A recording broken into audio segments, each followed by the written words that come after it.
નમસ્કાર વિદ્યાર્થી મિત્રો, ધોરણ 12 સાયન્સ રસાયણ વિજ્ઞાન પાઠ નંબર 9માં આપણે લાસ્ટ લેક્ચરની અંદર સવર્ગ સ્પીસીઝ અથવા સવર્ગ સંયોજનોને લગતા કેટલાક અગત્યના પર્યાયો વિશે સમજી રહ્યા હતા.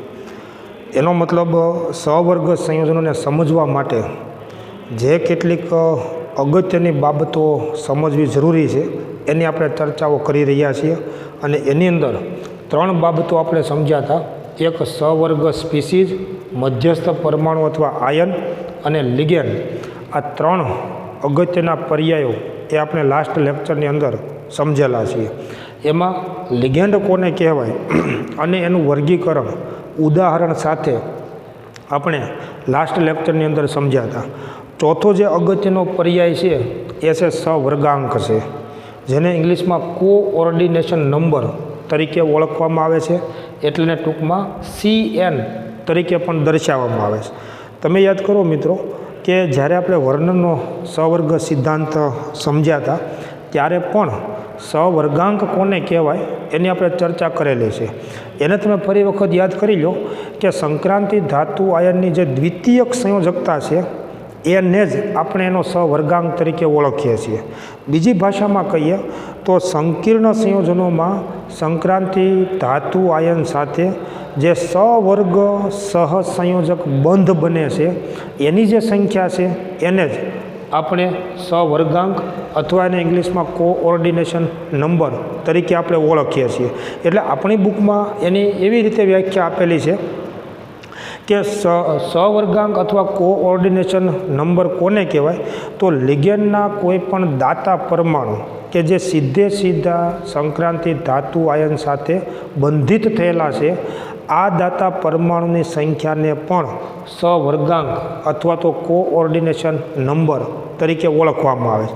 આપણી બુકમાં એ રીતે સવર્ગાંકની વ્યાખ્યા આપેલી છે કે લિગેન્ડના દાતા પરમાણુની સંખ્યા કે જેની સાથે સંક્રાંતિ ધાતુ સીધી બંધિત થયેલી હોય તો તેને સવર્ગાંક અથવા કોઓર્ડિનેશન નંબર તરીકે ઓળખવામાં આવે છે. પણ આનો અર્થઘટન એવું થાય કે સંક્રાંતિ ધાતુ સાથે કોઈ પણ લિગેન્ડ જે સવર્ગ સહસંયોજક બંધ બનાવે છે એ સવર્ગ સહસંયોજક બંધની જે સંખ્યા છે એને જ સંક્રાંતિ ધાતુ આયનનો સવર્ગાંક પણ કહેવાય અને એને એની દ્વિતીયક સંયોજકતા તરીકે પણ આપણે ઓળખીએ છીએ. દાખલા તરીકે સવર્ગાંકને સમજવા માટે માની લો કે આપણે એક આવું ઉદાહરણ લઈએ કે દાખલા તરીકે પ્લેટિનમ Cl6-4 આવા પ્રકારનું એક સવર્ગ સ્પીસીઝ છે અથવા તો એક આ પ્રકારનું સંકીર્ણ આયન છે. તો આમાં તમે જુઓ કે ક્લોરિનનો વીજભાર -1 એવા 6 છે એટલે -6. તો પ્લેટિનમનો ઓક્સિડેશન આંક +4 થાય એટલે આ બંનેનો સરવાળો -2 થશે. આમાં તમે જુઓ તો પ્લેટિનમ છે ને એ સંક્રાંતિ ધાતુ આયન છે, તો પ્લેટિનમ +4 આ સંક્રાંતિ ધાતુ આયન કહેવાય. અને એનો સવર્ગાંક કેટલો તો કે આનો સવર્ગાંક 6 થાય, કારણ કે 6 ઇલેક્ટ્રોન દાતા પરમાણુ છે, જોઈ શકો છો. અને આપણે વિચારો છો કે ક્લોરિન એ એક દંતીય લિગેન્ડ છે, એટલે એક ક્લોરિન પરમાણુ આયન 1 ઇલેક્ટ્રોન યુગ્મનું પ્રદાન કરી અને એક સવર્ગ સહસંયોજક બંધ છે એ બનાવી શકશે. અને એટલા માટે એમાં પ્લેટિનમનો સવર્ગાંક છે એ 6 થશે. માની લો કે આવા પ્રકારનું એક સંકીર્ણ છે કે NiNH3 ઉપર +2. તો આમાં તમે જુઓ કે એમોનિયાનો અણુ છે એ તટસ્થ છે એટલે આનો વીજભાર 0, નિકલનો વીજભાર +2, તો +2 અને 0 એટલે +2. તો આમાં તમે જુઓ કે નિકલ +2 જે છે એનો સવર્ગાંક કેટલો થશે તો આમાં નિકલ ધાતુનો સવર્ગાંક છે ને એ 4 થાય, તમે જોઈ શકો છો. આ બંને જે સંકીર્ણના ઉદાહરણ જે આપણે લખ્યા તો પ્રથમ સંકીર્ણ કે સવર્ગ સ્પીસીઝ છે એમાં પ્લેટિનમનો સવર્ગાંક 6 થાય અને બીજામાં નિકલનો સવર્ગાંક કેટલો થશે 4.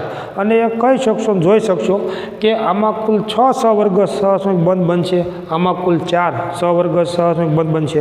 બીજો અર્થ કહી શકાય કે આમાં કુલ 6 ઇલેક્ટ્રોન દાતા પરમાણુ છે, આમાં કુલ 4 ઇલેક્ટ્રોન દાતા પરમાણુ છે. તો લિગેન્ડના દાતા પરમાણુ કે જે સંક્રાંતિ લિગેન્ડના દાતા પરમાણુની સંખ્યા કે જે સંક્રાંતિ ધાતુ આયન સાથે સીધી બંધિત થયેલી હોય ને એ દાતા પરમાણુની સંખ્યાને એનો સહવર્ગાંક કહેવાય. બીજી ભાષામાં સંક્રાંતિ ધાતુ આયન સાથે જેટલી સંખ્યાના સહવર્ગ સહસંયોગ બંધ બને એને પણ એનો સહવર્ગાંક તરીકે ઓળખવામાં આવે છે. આવા જ પ્રકારનું એક ઉદાહરણ તમે જુઓ કે માની લો કે આયર્ન સંક્રાંતિ ધાતુ આયન છે અને ઓક્ઝેલેટ લિગેન્ડ છે ને એ જોડાયેલો છે. તો આ પ્રકારનું જે સંકીર્ણ આયન છે એમાં તમે વિચારો કે C2O4 એટલે યાદ કરો ઓક્ઝેલેટ લિગેન્ડ અને એના ઉપર -2 એકમ વીજભાર હોય તો -2 × 3 એટલે ખરેખર આનો કુલ વીજભાર -6 થાય. કેમ કે એક લિગેન્ડ પરનો વીજભાર -2 હોય તો 3 લિગેન્ડનો વીજભાર -6 તો આયર્નનો ઓક્સિડેન્ટ +3 થાય તો આ બંનેનો સરવાળો -3 થાય. તો આમાં તમે જુઓ કે Fe+3 જે છે ને એનો સહવર્ગાંક કેટલો થાય તમે ગણતરી કરી શકશો. વિચારો કે ઓક્ઝેલેટ લિગેન્ડ તમે યાદ કરો ઋણ દ્વિદંતીય લિગેન્ડ છે તો એક લિગેન્ડ 2 બંધ બનાવી શકે અર્થાત એક લિગેન્ડ પાસે 2 દાતા પરમાણુ છે તો કુલ 3 લિગેન્ડ દ્વારા અને 6 ઇલેક્ટ્રોન દાતા પરમાણુ દ્વારા 6 સહવર્ગ સહસંયોગ બંધ બનશે. એટલે ખરેખર આમાં Fe+3નો સહવર્ગાંક કેટલો થાય તો કે 6 જોવા મળશે. આવી જ રીતે તમે માની લો કે કોબાલ્ટ સાથે ઇથિલિન ડાયએમાઇન જો જોડાયેલો હોય તો આમાં કોબાલ્ટ છે એનો સહવર્ગાંક કેટલો તો ઇથિલિન ડાયએમાઇન અથવા ઇથેન 1,2 ડાયએમાઇન એ તમે યાદ કરો તટસ્થ દ્વિદંતીય લિગેન્ડ છે એટલે આનો વીજભાર 0 છે કોબાલ્ટનો ઓક્સિડન્ટ +3 તો +3 ને 0 એટલે +3 તો આમાં કોબાલ્ટ +3 જે છે એનો સહવર્ગાંક તમે કહી શકશો કે એનો સહવર્ગાંક કેટલો થાય 6 થાય. વિચારો કે ઇથેન 1,2 ડાયએમાઇન અથવા ઇથિલિન ડાયએમાઇન જે છે એ દ્વિદંતીય લિગેન્ડ છે. એક જ લિગેન્ડ પાસે 2 ઇલેક્ટ્રોન દાતા પરમાણુ છે 2 બંધ બનાવી શકશે તો કુલ 3 લિગેન્ડ છે એ 6 બંધ બનાવી શકશે. એટલે આ સંકીર્ણ આયનમાં કોબાલ્ટનો સહવર્ગાંક છે એ 6 થશે. અને આવી રીતે કોઈ પણ સંકીર્ણ આયન જે છે કે સંકીર્ણ સંયોજન છે એમાં કોઈ પણ સંક્રાંતિ ધાતુ આયનનો સહવર્ગાંક છે એ આપણે ગણી શકીએ. ગમે એટલી સંખ્યામાં લિગેન્ડ જોડાયેલા હોય અને લિગેન્ડ એકદંતીય દ્વિદંતીય ત્રિદંતીય કોઈ પણ હોય પણ સંક્રાંતિ ધાતુ આયન સાથે જેટલી સંખ્યાના સહવર્ગ સહસંયોગ બંધ બને એને આપણે સંક્રાંતિ ધાતુના સહવર્ગાંક કોઓર્ડિનેશન નંબર તરીકે આપણે ઓળખીએ છીએ. એક મહત્ત્વની વાત અહીંયા આગળ આપણે સમજવાની છે કે મધ્યસ્થ પરમાણુ કે ધાતુ આયન જે છે જેને આપણે સંક્રાંતિ ધાતુ આયન કે ધાતુ પરમાણુ તરીકે આપણે ઓળખીએ છીએ જેને આપણે મધ્યસ્થ પરમાણુ કે મધ્યસ્થ આયન એવું પણ કહીએ છીએ એની સાથે લિગેન્ડ સહવર્ગ સહસંયોગ બંધ બનાવે છે. પરંતુ તમે વિચારજો કે જેમ સહસંયોજક બંધ ઇલેક્ટ્રોનની સહિયારી ભાગીદારીથી રચાતો બંધ સહસંયોજક બંધ એ પણ યાદ કરો 2 પ્રકારના હતા સિગ્મા બંધ અને પાઈ બંધ. હવે સિગ્મા બંધ અને પાઈ બંધ શું છે એ તમે અગાઉના પાઠની અંદર ભણેલા છો. જો બંને કક્ષકોનું તમે યાદ કરો એન્ડ ટુ એન્ડ ઓવરલેપિંગ થતું હોય છેડા પરનું સમિશ્રણ થતું હોય તો આ બંધની પ્રબળતા વધુ હોય છે અને એને આપણે સિગ્મા બંધ તરીકે ઓળખ્યો છે.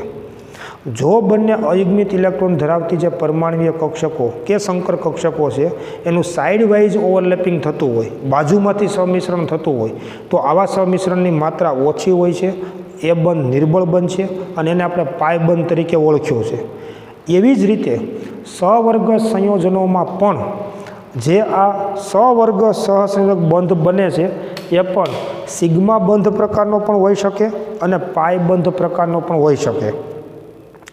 ખાસ વાત એ ધ્યાનમાં રાખવાની છે કે સહવર્ગ સંયોજનોમાં લિગેન્ડ અને સંક્રાંતિ ધાતુ કે મધ્યસ્થ ધાતુ પરમાણુ કે ધાતુ આયન વચ્ચે જે સિગ્મા પ્રકારનો સહવર્ગ સહસંયોગ બંધ બને ને એની જ ગણના આ પ્રકારના સહવર્ગાંકમાં કરવાની છે. માની લો કે કોઈ લિગેન્ડ અને સંક્રાંતિ ધાતુ પરમાણુ કે ધાતુ આયન વચ્ચે પાઈ પ્રકારનો સહવર્ગ સહસંયોગ બંધ બને તો એની ગણના સહવર્ગાંકમાં કરવામાં આવતી નથી. અને જો તમને ખ્યાલ હોય મિત્રો કે 11 સાયન્સનો રાસાયણિક બંધનનો પાઠ તમે યાદ કરો કે કોઈ અણુમાં સિગ્મા બંધ ઉપરાંત જો પાઈ બંધ બનતો હોય તો અણુના ભૌમિતિક આકારનો આધાર તો તમે યાદ કરો માત્ર સિગ્મા બંધ ઉપર જ હોય, પાઈ બંધ ઉપર હોતો નથી. એમ અહીંયા આગળ સંક્રાંતિ ધાતુ આયન અને લિગેન્ડ વચ્ચે જે સહવર્ગ સહસંયોગ બંધ તો બને છે, પણ જે સિગ્મા પ્રકારનો સહસંયોગ બંધ જે હોય ને એને જ એની જ સંખ્યા જે છે એને જ માત્ર સહવર્ગાંક તરીકે ઓળખવામાં આવે છે. લિગેન્ડ અને સંક્રાંતિ ધાતુ આયન વચ્ચે જો પાઈ બંધ બનતો હોય તો એ પાઈ બંધ પ્રકારના સહવર્ગ સહસંયોગ બંધની ગણના એના સહવર્ગાંકમાં કરવામાં આવતી નથી. આ વાત હેતુલક્ષી માટે ખાસ યાદ રાખવાની, કેમ કે ઘણી બધી વખત તમને સહવર્ગ સંયોજનોમાં સંક્રાંતિ ધાતુનો સહવર્ગાંક પૂછવામાં આવે ત્યારે એનું બંધારણ તમારે જોવું પડે કે સંક્રાંતિ ધાતુ અને લિગેન્ડ વચ્ચે જે સહવર્ગ સહસંયોગ બંધ બને છે એ સિગ્મા પ્રકારના છે કે સિગ્મા ઉપરાંત પાઈ પ્રકારના છે. જોકે અત્યારે જે બધા આપણે ઉદાહરણો સમજીએ છીએ અને લઈએ છીએ એ બધામાં સિગ્મા બંધ જ છે. જ્યારે એના સંકલન ભણશું ત્યારે પણ આપણને ખ્યાલ આવશે, પરંતુ કેટલાક સહવર્ગ સંયોજનોમાં સિગ્મા બંધ ઉપરાંત પાઈ બંધ પણ સહવર્ગ સહસંયોગ બંધ તરીકે હોય છે. તો એવા પ્રકારના જે પાઈ બંધની જે રચના થતી હોય એનો સમાવેશ સહવર્ગાંકમાં થતો નથી. તો એક આ ખૂબ અગત્યનો પર્યાય એ સંક્રાંતિ ધાતુનો સહવર્ગાંક હતો, જેને ઇંગ્લિશમાં કોઓર્ડિનેશન નંબર તરીકે ઓળખવામાં આવે છે અને એને ટૂંકમાં CN તરીકે આપણે ઓળખીએ છીએ. ત્યાર પછીનો ખૂબ અગત્યનો જે પર્યાય છે એ છે સહવર્ગ પ્રભાવ ક્ષેત્ર છે. સહવર્ગ પ્રભાવ ક્ષેત્ર છે, જેને ઇંગ્લિશમાં સ્ફિયર અથવા એને સ્ફેરિકલ પણ કહેવામાં આવે છે, સ્ફિયર કહેવામાં આવે. જો સહવર્ગ પ્રભાવ ક્ષેત્ર કોને કહેવાય તો કોઈ પણ સંકીર્ણ સંયોજનોમાં સંક્રાંતિ ધાતુ આયન કે ધાતુ પરમાણુ કે જેને આપણે મધ્યસ્થ પરમાણુ કે આયન કહીએ છીએ તે અને લિગેન્ડ સાથેની જે બંધન કે બંધિત થયેલા હોય છે એટલાને આપણે ચોરસ કૌંસની અંદર દર્શાવીએ છીએ. અને ચોરસ કૌંસમાં જે આ સંક્રાંતિ ધાતુ પરમાણુ કે મધ્યસ્થ ધાતુ પરમાણુ કે ધાતુ આયન અને લિગેન્ડની જે આપણે ગોઠવણી દર્શાવીએ છીએ એ ચોરસ કૌંસની જે રચના છે એને જ સહવર્ગ પ્રભાવ ક્ષેત્ર અથવા એને ઇંગ્લિશમાં સ્ફિયર તરીકે ઓળખવામાં આવે છે. એટલે કે મધ્યસ્થ પરમાણુ અથવા આયન અને તેની સાથે જોડાયેલા જે લિગેન્ડ છે એને ચોરસ કૌંસની અંદર દર્શાવવામાં આવે છે અને આ ચોરસ કૌંસને જ સહવર્ગ પ્રભાવ ક્ષેત્ર અથવા તો એને સ્ફિયર તરીકે આપણે ઓળખીએ છીએ. હવે જો તમને યાદ હોય તો આને સામૂહિક રીતે સહવર્ગ પ્રભાવ ક્ષેત્ર એવું આપણે નામ આપીએ છીએ, પરંતુ એને આપણે આગળ પ્રથમ આકર્ષણ વર્તુળ એવું પણ નામ આપેલું હતું. તમે સહવર્ગ પ્રભાવ ક્ષેત્ર કહો કે એનું પ્રથમ આકર્ષણ વર્તુળ આવું તમે કહો, આ બંને વાત સમાન છે.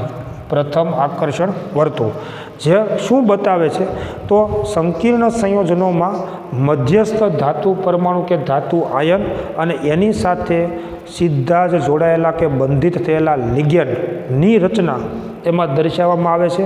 અને આ ચોરસ કૌંસમાં દર્શાવેલી જે રચનાઓ છે એને જ સહવર્ગ પ્રભાવ ક્ષેત્ર અથવા એને પ્રથમ આકર્ષણ વર્તુળ તરીકે આપણે ઓળખીએ છીએ. હવે આને આટલી રચના જે છે એને આપણે તમે યાદ કરો કે અગાઉ સહવર્ગ સ્પીસીઝ તરીકે પણ આપણે ઓળખ્યો છે. હવે આ બધી વાત તમે જો આમ સમજો તો એકનું એક છે. સંક્રાંતિ ધાતુ આયન સાથે સહવર્ગ સહસંયોગ બંધથી જોડાયેલા લિગેન્ડ જે છે એ સંક્રાંતિ ધાતુ પરમાણુ કે ધાતુ આયન અને એની સાથે સીધા જ જોડાયેલા કે બંધિત થયેલા લિગેન્ડને ચોરસ કૌંસમાં દર્શાવવામાં આવે છે અને એને જ સંકીર્ણના સહવર્ગ પ્રભાવ ક્ષેત્ર નામથી તેને ઓળખવામાં આવે છે અથવા એને પ્રથમ આકર્ષણ વર્તુળ તરીકે ઓળખવામાં આવે છે. પ્રથમ આકર્ષણ વર્તુળ એટલા માટે કહેવામાં આવે કે એના પર જે વીજભાર છે એ વીજભાર અનુસાર એની સાથે આયનીય બંધથી કાં તો ધનાયન અથવા તો ઋણાયન છે ને એ જોડાયેલો હોય. અને આયનીય બંધથી જે ધનાયન કે ઋણાયન જોડાયેલો છે, આકર્ષાયેલો છે કે બંધિત થયેલો છે, એને તમે યાદ કરો કાઉન્ટર આયન અથવા પ્રતિ આયન તરીકે આપણે ઓળખીએ છીએ. હવે એને સમજવા માટે આપણે એક ઉદાહરણ લઈએ તો માની લો કે એક આવું સંકીર્ણ છે કે K4FeCN6 આવું એક સંકીર્ણ છે એમ સમજો. તો આમાં તમે જુઓ સાયનાઇડ આયન છે ઋણ એક દંતીય લિગેન્ડ છે, એટલે આનો કુલ વીજભાર -6. પોટેશિયમ 4 આયનો છે તો એનો વીજભાર +4. તો Feની ઓક્સિજન અવસ્થા +2 થશે. તો આમાં તમે જુઓ તો 4 મોલ K+1, કેમ કે આનું તમે જો જલીય દ્રાવણ બનાવો ને તો આનું આયનીકરણ થાય, તો 4 મોલ K+1 આયનો ઉત્પન્ન થાય અને FeCN6 ઉપર વીજભાર -4 આવા પ્રકારનો ઋણાયન ઉત્પન્ન થાય. હવે આ જે છે ને આને સવર્ગ પ્રભાવ ક્ષેત્ર કહેવાય અથવા એને પ્રથમ આકર્ષણ વર્તુળ કહેવાય. પરંતુ એની સાથે પ્રતિ આયન તરીકે કોણ છે તો કે K+1 છે, જેને ઇંગ્લિશમાં કાઉન્ટર આયન કહેવામાં આવે. દાખલા તરીકે તમે સમજો કે આવા પ્રકારનું એક સંકીર્ણ જો હોય કે CONH3 માની લો કે આવા પ્રકારનું સંકીર્ણ સંયોજન છે, તો આનો વીજભાર કુલ -3, આનો વીજભાર 0, તો કોબાલ્ટનો વીજભાર +3 થાય. આમાં તમે જો આનું જલીય દ્રાવણ બનાવશો તો એમાં આ પ્રમાણે આયનીકરણ થશે, આ +3 વીજભાર અને 3 મોલ Cl ઋણાયન ઉત્પન્ન થશે. તો આ જે છે ને એને સવર્ગ પ્રભાવ ક્ષેત્ર કહેવાય, પ્રથમ આકર્ષણ વર્તુળ કહેવાય.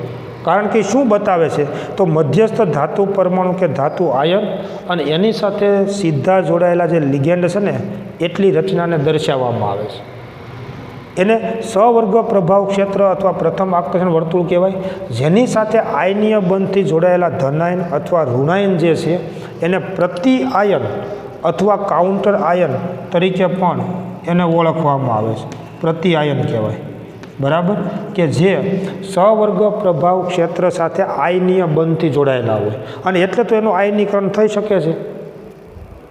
તો કોઈ પણ સંકીર્ણ સંયોજન તમે જુઓ તો એમાં પ્રતિ આયન તરીકે ધન આયન પણ હોય અથવા તો ઋણ આયન પણ હોઈ શકે. અને આપણે અગાઉ સમજ્યા હતા કે જો પ્રતિ આયન ધન આયન હોય તો એને સવર્ગ પ્રભાવ ક્ષેત્ર કે સવર્ગ સ્પીસીઝની ડાબી બાજુ દર્શાવવામાં આવે. જો પ્રતિ આયન ઋણાયન હોય તો એને સવર્ગ સ્પીસીઝની જમણી બાજુ દર્શાવવામાં આવે. અને આ ઉલ્લેખન એ આપણે સાદા સંયોજનોમાં સમજ્યા છીએ તેવી જ રીતે છે. તમે યાદ કરો કે સાદા સંયોજનોમાં શું લખીએ છીએ તો કે NaCl, આ ધનાયન આ ઋણાયન. તમે ખ્યાલ છે કે ધનાયન પહેલાં લખીએ ઋણાયન પછી લખીએ છીએ. તો અહીંયા આગળ તમે જુઓ આ ધનાયન છે તો પહેલાં લખીએ છીએ, આ ઋણાયન છે તો એ પછી લખીએ છીએ. આ ધનાયન છે તો પહેલાં લખીએ છીએ, આ ઋણાયન છે તો પછી લખીએ છીએ. જેમ સાદા સંયોજનોમાં આપણે લખીએ છીએ એવી જ રીતે આ સવર્ગ સંયોજનોને આપણે લખીએ છીએ. પણ ઘણી બધી વખત ધન આયન પ્રત્યાયન તરીકે હોય તો ઋણ આયન સવર્ગ સ્પીસીઝ અથવા તો સંકીર્ણ આયન તરીકે હોય. જો ઋણ આયન ધન આયન એ સંકીર્ણ આયન તરીકે હોય તો પ્રતિ આયન તરીકે ઋણ આયન હોય.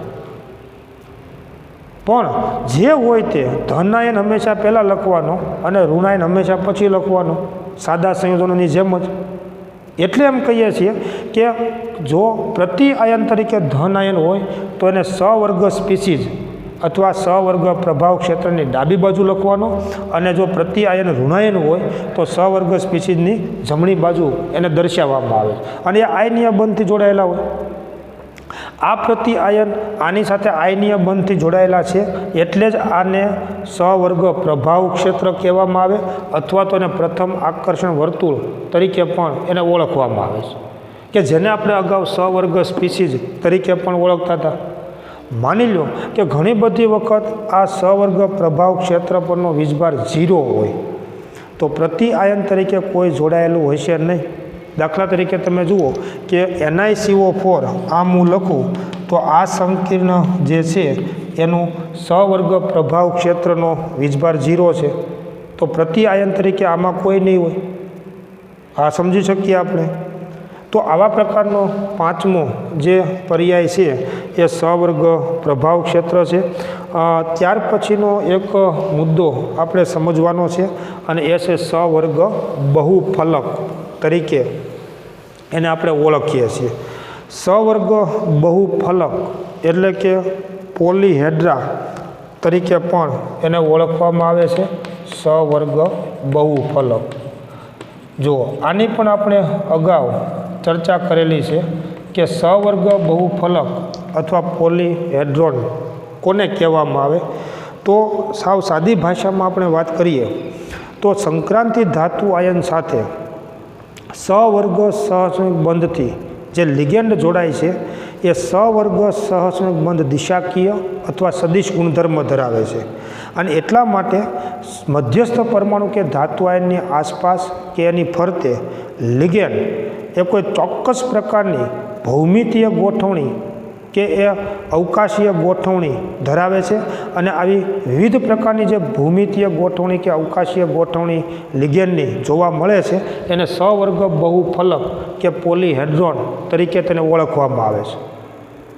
કોઈ પણ સંકીર્ણ સંયોજનમાં તમે જુઓ તો આ પ્રકારના કોઈ પણ સંકીર્ણ સંયોજનમાં મધ્યસ્થ પરમાણુ કે ધાતુ આયન સાથે સીધા જ જોડાયેલા જે લિગેન્ડ છે એ પરમાણુની અવકાશીય ગોઠવણી, જે વિવિધ પ્રકારની અવકાશીય ગોઠવણી કે વિવિધ પ્રકારની ભૌમિતિક રચનાઓ જે ઉદ્ભવે છે એને સવર્ગ બહુફલક અથવા તો પોલીહેડ્રોન તરીકે એને ઓળખવામાં આવે છે.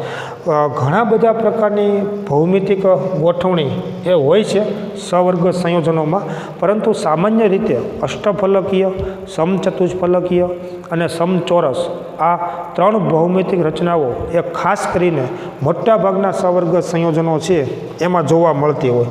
દાખલા તરીકે તમે જુઓ કે આવા પ્રકારનું સંકીર્ણ આયન તમે જુઓ કે CONH3 6+3, તો આની ભૌમિતિક રચના અષ્ટફલકીય હોય.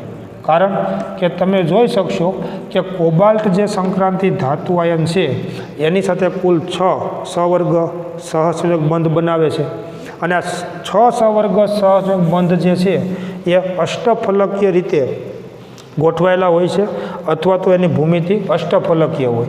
NiCO4 તમે જુઓ, NiCO4, તો આમાં નિકલ જે છે એ સંક્રાંતિ ધાતુ પરમાણુ છે. લિગેન્ડની સંખ્યા 4 છે અને 4 સવર્ગ સહસંયોગ બંધ બનાવે છે, એકદંતીય તટસ્થ લિગેન્ડ છે એટલે. તો આની ભૂમિતિ સમચતુષ્ફલકીય હોય, સમચતુષ્ફલકીય ટેટ્રાહેડ્રલ હોય. માની લો કે આવા પ્રકારનું સંકીર્ણ છે કે PTCl4 ઉપર -2, -4 અને +2, તો આમાંય ઋણ એકદંતીય લિગેન્ડ છે અને લિગેન્ડ 4 છે એટલે 4 સવર્ગ સહસંયોગ બંધ બને છે, પરંતુ આની રચના સમતલીય સમચોરસ છે. હવે આપણને એમ થાય કે આમ શા માટે? તો ખરેખર જે ભૌમિતિક ગોઠવણી કે ભૌમિતિક આકારો જે છે એનો આધાર તો એમાં કેવા પ્રકારનું સંકરણ થાય છે ને એના ઉપર હોય. અને સંકરણનો આધાર સંક્રાંતિ ધાતુની ઇલેક્ટ્રોન રચના અને લિગેન્ડની પ્રબળતા ઉપર એનો આધાર રહેલો હોય, જે આપણે આજે આગળ ઉપર ભણીશું. એટલે કોઈપણ સંકીર્ણ સંયોજનમાં કેવા પ્રકારનું સંકરણ થઈ અને સવર્ગ સહસંયોગ બંધ બને છે એના આધારે જુદા જુદા પ્રકારની ભૌમિતિક રચનાઓ એ જોવા મળે છે, જેમાં ખાસ કરીને અષ્ટફલકીય, સમચતુષ્ફલકીય અને સમચોરસ તલ આવી ભૌમિતિક રચનાઓ ખાસ કરીને જોવા મળતી હોય છે. પરંતુ એ સિવાયની જે ભૌમિતિક રચનાઓ છે એના આકારો અને એની ભૌમિતિક કે અવકાશીય ગોઠવણીઓ આપણી બુકની અંદર સમજાવેલી છે વ્યાપક અર્થમાં. એને આપણે સમજીએ તો માની લો કે કોઈ એમ પ્રકારનું સંક્રાંતિ ધાતુ તત્વ છે અને એની સાથે કોઈ એલ પ્રકારનો એકદંતીય લિગેન્ડ જોડાય છે.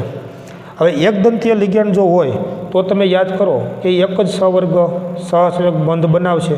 તો માની લો કે જો એમ એ વ્યાપક અર્થમાં સંક્રાંતિ ધાતુ આયન કે મધ્યસ્થ પરમાણુ કે મધ્યસ્થ આયન છે અને એની સાથે જો કોઈ પણ એકદંતીય લિગેન્ડની સંખ્યા 6 જોડાયેલી હોય તો એનો ભૌમિતિક આકાર છે ને એ હંમેશા અષ્ટફલકીય આકાર છે ને એ જોવા મળે છે. હવે આને આપણે જો ત્રિપરિમાણમાં સમજીએ, કેમ કે અવકાશીય ગોઠવણીઓ છે મિત્રો એ તો હંમેશા ત્રિપરિમાણમાં હોય, તમે જાણો છો. તો અષ્ટફલકીય ભૌમિતિક આકાર એ આપણે કેવી રીતે દર્શાવીએ છીએ? તો 4 લિગેન્ડ આ સમચોરસ તલના ખૂણા ઉપર ગોઠવાયેલા હોય. સમચોરસ તલના ખૂણા ઉપર 4 લિગેન્ડ ગોઠવાયેલા હોય છે 90 અંશના ખૂણે, અને 2 લિગેન્ડ આ સમતલની ઉપર અને સમતલની નીચે આ રીતે આમ ગોઠવાયેલા હોય છે 2 લિગેન્ડ. આ 6 લિગેન્ડ અષ્ટફલકીય રીતે ગોઠવણી પામે છે, અને આને તમે બધાને જો જોડી દો તો આની ભૌમિતિક રચના અષ્ટફલકીય કહેવાય. આવું તમે 1160ની અંદર પણ સમજ્યા છો.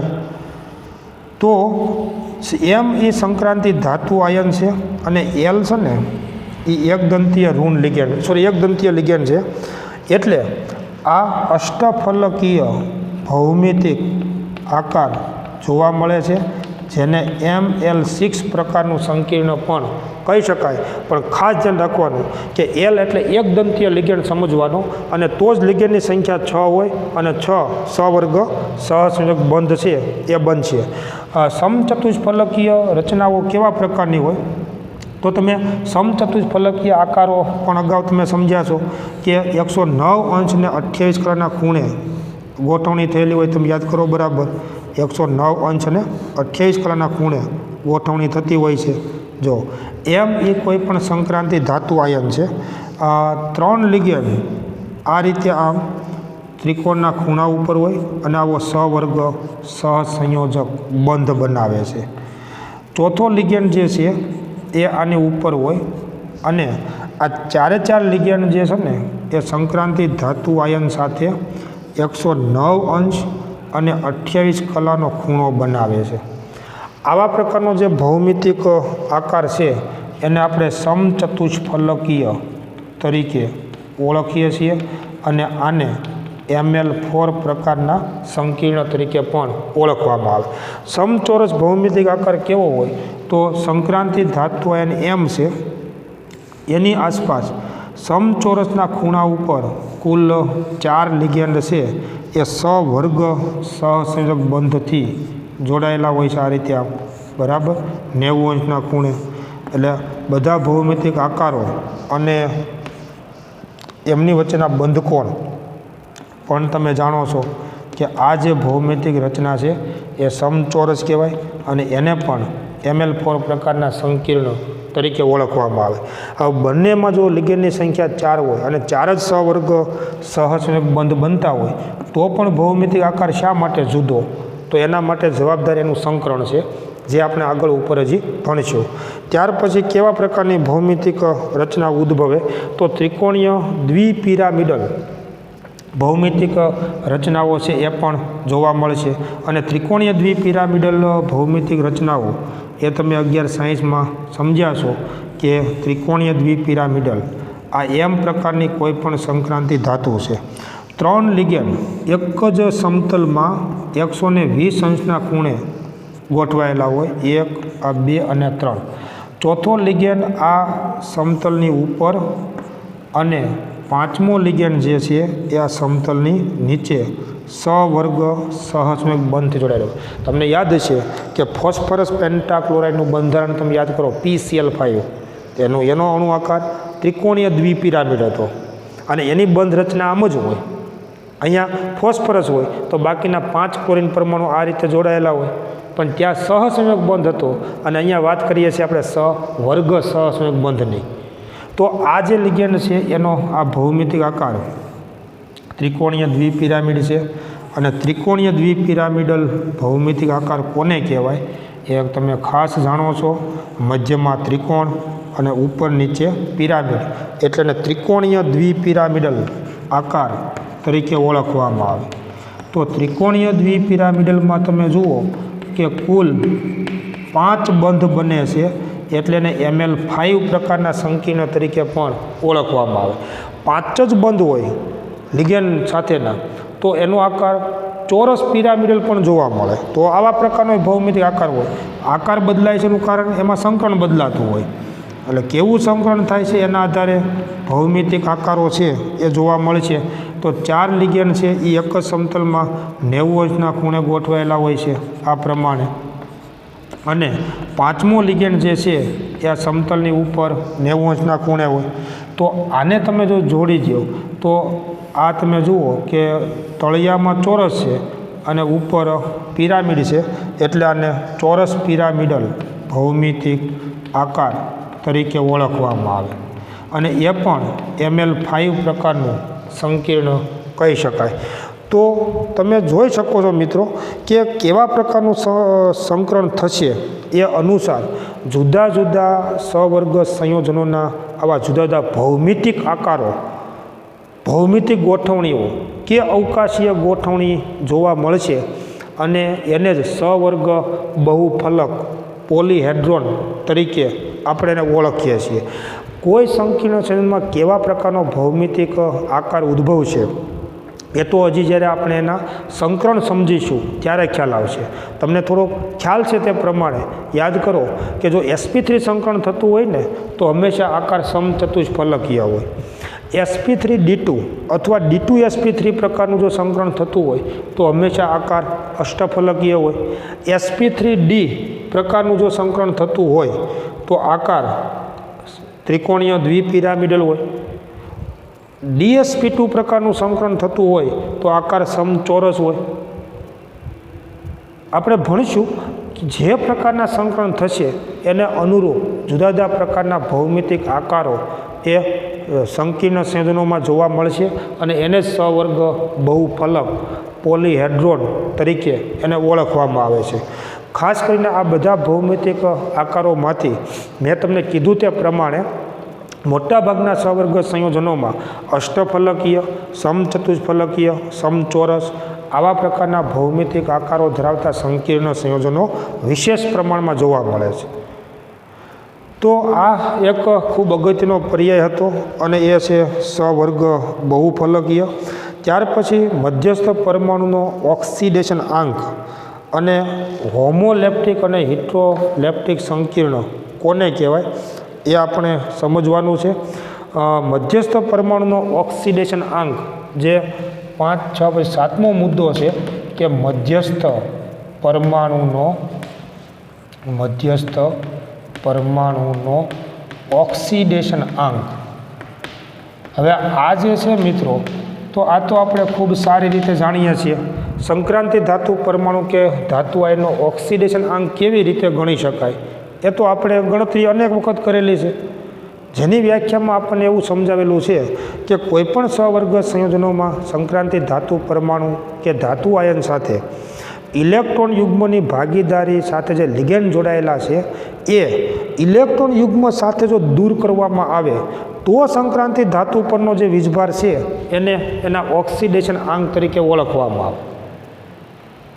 હવે દાખલા તરીકે તમે સાદા સંયોજનમાં સમજો NaCl તો આપણે શું કહીએ આનો વીજભાર -1 એટલે આનો +1. હવે એનો મતલબ શું થયો કે આના પરનો જે વીજભાર છે એ જો લઈને દૂર થાય તો આના ઉપર વીજભાર +1 આવશે ને. એમ સવર્ગ સંયોજનોમાં સંક્રાંતિ ધાતુ પરમાણુ કે મધ્યસ્થ ધાતુ પરમાણુ સાથે ઇલેક્ટ્રોન યુગ્મની ભાગીદારીથી જોડાયેલા લિગેન્ડને જો ઇલેક્ટ્રોન યુગ્મ સાથે દૂર કરવામાં આવે તો સંક્રાંતિ ધાતુ પરમાણુ પરનો જે વીજભાર છે એને એના ઓક્સિડેશન આંક તરીકે ઓળખવામાં આવે છે. અને આપણે ઘણા બધા સંયોજનોમાં આ એના ઓક્સિડેશન આંક છે એની ગણતરી પણ આપણે કરીએ છીએ. દાખલા તરીકે માની લો કે આવું કોઈ સંકીર્ણ છે કે CuCN4 ઉપર -3 આવું એક સંકીર્ણ સંયોજન છે તમે સમજો તો સાયનાઇડ આયન છે ને એ ઋણ એકદંતીય લિગેન્ડ છે તો આનો વીજભાર કુલ થશે -4 તો કોપર ધાતુનો વીજભાર થશે +1 અને તો આ બંનેનો સરવાળો કેટલો થશે -3. હવે આનો મતલબ શું થયો કે તમે 4 જે સાયનાઇડ લિગેન્ડ છે ને વીજભાર સાથે દૂર કરો તો કોપર પરનો વીજભાર કેટલો થાય તો કે +1. હવે દૂર કરો ન કરો એમનો ગણતરી કરી લો તો પણ કોઈ વાંધો નથી. તો આમાં કોપર ધાતુનો ઓક્સિડેશન આંક +1 થયો. પણ એક વસ્તુ સમજવાની કે કોઈપણ સવર્ગ સંયોજનોમાં સંક્રાંતિ ધાતુના ઓક્સિડેશન આંકને એ સંક્રાંતિ ધાતુના નામની પાછળ નાના કાઉન્સમાં રોમન અંકથી દર્શાવવામાં આવે. દાખલા તરીકે કોપરનો ઓક્સિડેશન આંક +1 છે એટલે એને આપણે કોપર 1 આવી રીતે આમ આપણે લખીએ છીએ. અને આવું તમે યાદ કરો કે સ્ટોક નોટેશન પદ્ધતિમાં પણ આપણે સમજ્યા હતા રેડોક્સ પ્રક્રિયાના પાઠમાં. કોઈપણ સંક્રાંતિ ધાતુનો જે ઓક્સિડેશન આંક છે એને એ સંક્રાંતિ ધાતુના નામની પાછળ રોમન અંકથી દર્શાવવાની રીત અથવા પ્રથા છે. દાખલા તરીકે તમે જુઓ કે આપણે એક આવા પ્રકારનું સંકીર્ણ સંયોજન જોઈએ કે FeC2O4 થ્રાઇસ -3 આવા પ્રકારનું સંકીર્ણ છે તમે સમજો. તો હમણાં આપણે ગણતરી કરી હતી કે ઓક્ઝેલેટ લિગેન્ડ છે એના પરનો વીજભાર -2 થાય, કેમ કે ઋણ દ્વિદંતીય લિગેન્ડ છે. તો 3 લિગેન્ડ છે તો આનો વીજભાર કુલ કેટલો થાય તો કે -6. તો Feની ઓક્સની અવસ્થા કેટલી હોય તો કે +3. તો જ આ બંનેનો સરવાળો કેટલો થશે -3. હવે એને એમ સમજો કે માની લો કે ઓક્ઝેલેટના જે 3 લિગેન્ડ છે એ એના વીજભાર સાથે દૂર થાય છે, તો Feનો વીજભાર +3 જ વધે. તો આ રીતે જે સંક્રાંતિ ધાતુનો જે વીજભાર છે, મતલબ ઇલેક્ટ્રોન યુગ્મની ભાગીદારી સાથે જોડાયેલા લિગેન્ડને જો ઇલેક્ટ્રોન યુગ્મ સાથે જો દૂર કરવામાં આવે તો સંક્રાંતિ ધાતુ પરનો જે વીજભાર છે એને સંક્રાંતિ ધાતુ આયનના ઓક્સિડેશન આંક તરીકે ઓળખવામાં આવે છે અને એને એના નામની પાછળ રોમન અંકથી દર્શાવવામાં આવે. દાખલા તરીકે સંક્રાંતિ ધાતુ આયર્ન છે પણ ઓક્સિડેશન આંક 3 છે એટલે રોમન અંકથી 3 વડે દર્શાવવામાં આવે.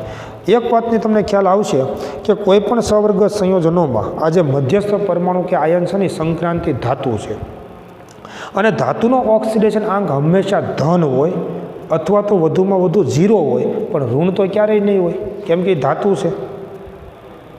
માની લો કે ધન નથી તો ઓછામાં ઓછો 0 હોઈ શકે, પણ 0થી ઓછો ઋણ ઓક્સિડેશન આંક ક્યારેય નહીં હોય કેમ કે પોતે ધાતુ છે. અને એટલા માટે જે એની ધન ઓક્સિડેશન અવસ્થા જોવા મળે એને રોમન અંકની અંદર આ રીતે દર્શાવવાની રીત સ્વીકારવામાં આવી છે અને એવું આપણે સ્ટોક નોટેશન પદ્ધતિમાં પણ આપણે સમજ્યા હતા. તો આવો પણ એક ખૂબ અગત્યનો પર્યાય છે, એ છે મધ્યસ્થ પરમાણુનો ઓક્સિડેશન આંક છે. ત્યાર પછી હોમોલેપ્ટિક અને ઇટ્રોલેપ્ટિક એને એ શબ્દને સમજવાનો છે. એ સિવાય હજી 1-2 વ્યાખ્યા મારે તમને સમજાવવાની છે, એને ઉદાહરણ સાથે આપણે સમજીશું. અને ત્યાર પછીનો ખૂબ અગત્યનો અભ્યાસ છે ને મિત્રો, એ છે સવર્ગ સંયોજનોનું નામકરણ. એ ખૂબ અગત્યનો અભ્યાસ છે. હવે એના માટે ખૂબ મહત્ત્વના નિયમો કેટલાક છે, એને ધ્યાનમાં રાખી અને તમે કોઈ પણ સવર્ગ સંયોજનોનું IUPAC નામકરણ આપી શકો. તમે સીધાના નામ જો વાંચ્યો તો આપણને ઘણા બધા અઘરા લાગશે, પણ એના માટેના નિયમો જો આપણે શીખી લઈશું તો સવર્ગ સંયોજનોનું નામકરણ પણ ખૂબ સરળ છે. એટલે 1-2 પર્યાયને સમજ્યા બાદ આપણે ખૂબ અગત્યનો અભ્યાસ જે કરવાનો છે એ છે સવર્ગ સંયોજનોનું IUPAC નામકરણ છે. તો એને મિત્રો ખાસ તમે સમજો. JEE NEET આ બધી પરીક્ષાઓ માટે ખૂબ અગત્યનો અભ્યાસ છે સવર્ગ સંયોજનોનું નામકરણ, કેમ કે અનેક વખત એ વસ્તુ પૂછવામાં આવે છે. તો એ સમજવાનું છે, પણ એની પહેલાં આપણે હજી 1-2 અગત્યના પર્યાયોની ચર્ચા કર્યા બાદ આપણે સવર્ગ સંયોજનોનું IUPAC નામકરણ છે એને આપણે સમજીશું. પણ આ બધી જ વાત આપણે નેક્સ્ટ લેક્ચરની અંદર સમજીશું, કેમ કે અત્યારે સમય નો પૂર્ણ થવા આવ્યો છે અને આમાંય કદાચ તમે વધુ પડતો મોબાઈલની અંદર તમને જોવાનો થોડો કંટાળો પણ આવતો હોય છે એવું મને લાગ્યા રાખે છે, કેમ કે અભ્યાસ પણ એવા પ્રકારનો હોય અને બીજી તરફ તમારે મોબાઈલની અંદર આ વસ્તુ શીખવાની સમજવાની છે તો ક્યારેક કંટાળો આવે એ સ્વાભાવિક છે. પણ વારંવાર હું તમને કહેતો આવ્યો છું કે એ સહન કરવું ને એનું નામ જ વિદ્યાર્થી છે. જો આ પ્રોસેસમાં કાંઈ તકલીફ જ ન પડતી હોય તો સૌ કોઈ કરી શકવાના છે ને એમ. એટલે આ પ્રકારની પ્રક્રિયામાં જે તમને મુશ્કેલી પડે, તકલીફ પડે છે ને એને તમે સહન કરો અને તમે આ પ્રવૃત્તિ કર્યા જ કરો એનું નામ જ વિદ્યાર્થી કહેવાય. ઘણી બધી વખત તકલીફ કે મુશ્કેલીના પ્રકારો છે બદલાતા પણ રહેતા હોય. જેમ કે તમે જુઓ કે આ બધી વસ્તુ તમે લાઈવ બેન્ચ ઉપર બેસીને ભણતા હોય એના બદલે તમે અત્યારે મોબાઈલમાં ભણો છો. બની શકે આમાં એના કરતાં કાંઈક જુદી તકલીફ તમારા મગજમાં ઊભી થતી હોય. હવે બેન્ચ ઉપર તમે બેઠા છો તો તમે વિચારો અમારા ફેસ ટુ ફેસ હોય ત્યાં તમારે એમ કહેવાય ને એક ખૂબ મર્યાદામાં રહેવું પડતું હોય ઘણી બધી વખત. અત્યારે તમે ઘરે બેઠા ભણો છો તો ઘણા તમે જુઓ એ બેડ ઉપર લાંબા પગ કરીને ભણતા હોય, ખુરશી ઉપર બેઠા ભણતા હોય, એસી રૂમમાં એસી શરૂ કરીને ભણતા હોય. કોઈ રૂમની અંદર બગીચામાં બેઠા બેઠા મકાનના બગીચામાં બેઠા બેઠા ભણતા હોય, આજુબાજુમાં બારીમાં જોતા જાય અને ભણતા જાય, એ એક તમને એવી સ્વતંત્રતા મળી ગઈ. તો સાથે સાથે એ સ્વતંત્રતા મળી. ઘણી વખત એવું થાય કે હાલો ભણવાનું મૂડ નથી તો અડધો લેક્ચર બંધ કરીને આપણે નાસ્તો કરીએ અને વળી પાછા ભણવા બેસીએ, આવી બધી સ્વતંત્રતા મળી ગઈ. તો એની સામે લાઈવ બોર્ડમાં તમે જુઓ અને જે સમજાય એના કરતાં મોબાઈલની સ્ક્રીનમાં ક્યાંક સમજવામાં થોડીક મુશ્કેલી પણ પડતી હોય. તો અવરોધો અને મુશ્કેલીઓ છે એના પ્રકારો તો બદલાતા રહેતા હોય છે, પરંતુ એ બધાને સહન કરી અને આ પ્રવૃત્તિમાં જોડાયેલું રહેવું એનું નામ જ સાચો વિદ્યાર્થી કહેવાય. અને આવું જ્ઞાન તમારી પાસે હશે પણ ખરું અને હોવું પણ જોઈએ. ન હોય તો આપણે ખૂબ મોડા છીએ. 11-12 સાયન્સનો તમે જે અભ્યાસ કરો છો અને એ અભ્યાસની સાથે સાથે જો આપણી પાસે આવા પ્રકારની જ્ઞાન કે આવા પ્રકારની વિચારધારા ન હોય તો આપણે ખરેખર ખૂબ મોડા કહેવાય. તો મિત્રો, આ બધું પરિસ્થિતિને ધ્યાનમાં રાખી અને આ બધું કામ કરવાનું છે. આ પાઠ એ ખૂબ મહત્ત્વનો છે અને એની અંદર મેં તમને કીધું તેમ કેટલાક અગત્યના પર્યાયો કે કેટલીક વ્યાખ્યાઓ મારે તમને 2-3 સમજાવવાની છે ઉદાહરણ સાથે. એ સમજી અને ત્યાર પછી ખૂબ અગત્યનો અભ્યાસ છે એ છે IUPAC નામકરણ, પણ એની વાત આપણે આવતા નેક્સ્ટ લેક્ચરની અંદર જોઈશું. Thank you very much.